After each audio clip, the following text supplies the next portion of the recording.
السلام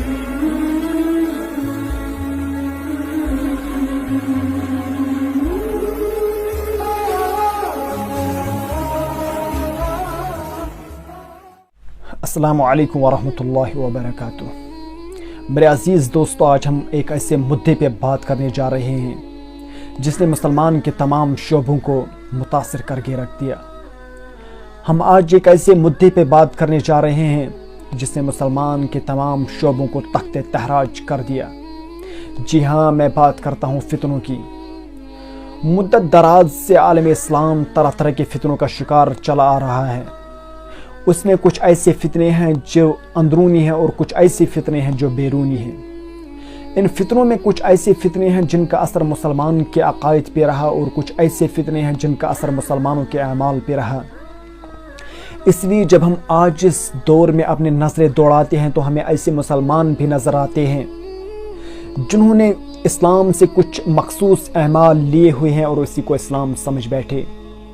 اتنا ہی نہیں، آگے چل کر ان فتنوں نے مسلمان کے معاشرے کو تہی ٹیک کر دیا اور مسلمان کے اخلاق، مسلمان کے کردار اور مسلمان کی اس بلندی کو اپنے پیروں تلے رون دیا اور مسلمانوں کے گھروں کے اندر داخل ہو کر مسلمانوں کے گھروں کے اندر محبت، الفت، اخوت کو مٹا کے رکھ دیا۔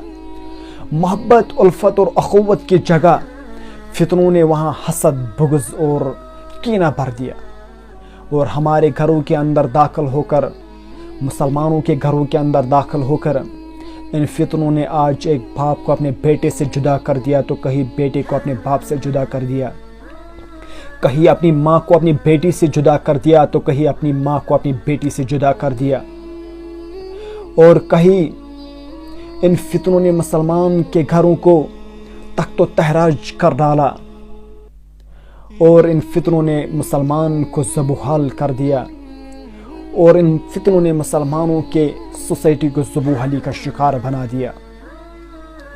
ہم ان فتنوں کو سازشوں کے نام سے جانتے ہیں، لیکن رسول اکرم علیہ السلام نے ان کے فتنے کے نام سے مشہور کر دیا۔ فتنے کے نام سے لوگوں کے سامنے تفصیل سے بیان فرمایا۔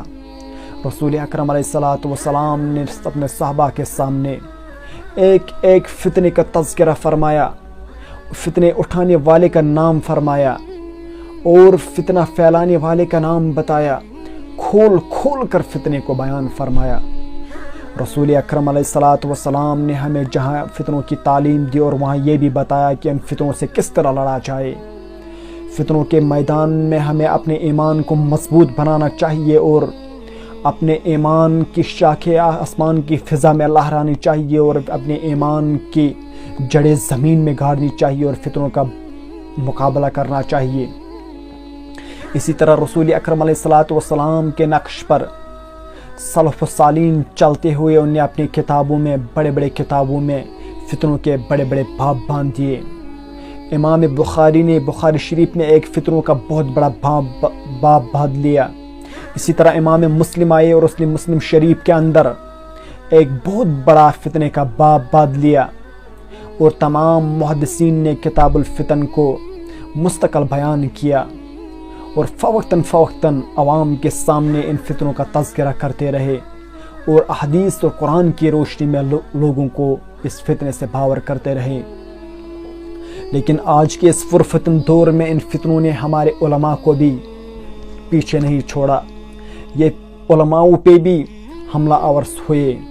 آج زیادہ تر مسلمان قوم یورپ اور امریکہ کے اس کلچر کو پسند کرتے ہیں اور اسی میں لطف اندوز ہو رہے ہیں، لیکن بچے کھچے جو مسلمان ہیں جنہیں اسلام سے لگاؤ ہے اور وہ آپس میں اتنی نفرت کرتے ہیں، وہ ایک مسلمان دوسرے مسلمان کو بیچ چوراہے پہ کھڑا کر کے اسے ننگا کرتا ہے اور اس میں خوشی کا اظہار کرتا ہے اور ایسے احادیث ممبر اور محراب پہ تفصیل سے بیان کیے جا رہے ہیں جن میں تفرق دیکھا جاتا ہے، جن میں اختلاف پایا جاتا ہے۔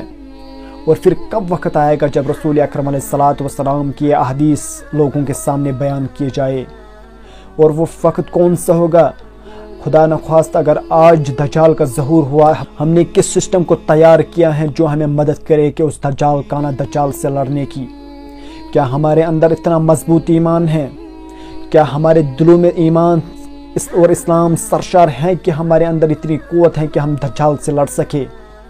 خدا نخواستہ ہم کہیں ایسا نہ ہو کہ ہم اللہ کے ان غضبناک بندوں میں شامل ہو جنہوں نے اللہ تعالیٰ سے دشمنی مول لی ہو۔ اور آج کے زمانے میں فتنے اس طرح برس رہے ہیں جس طرح آسمان سے بارش برس رہی ہیں۔ فتنے کے ہر گھر کے دروازے پہ فتنے آ کے مرلا رہے ہیں۔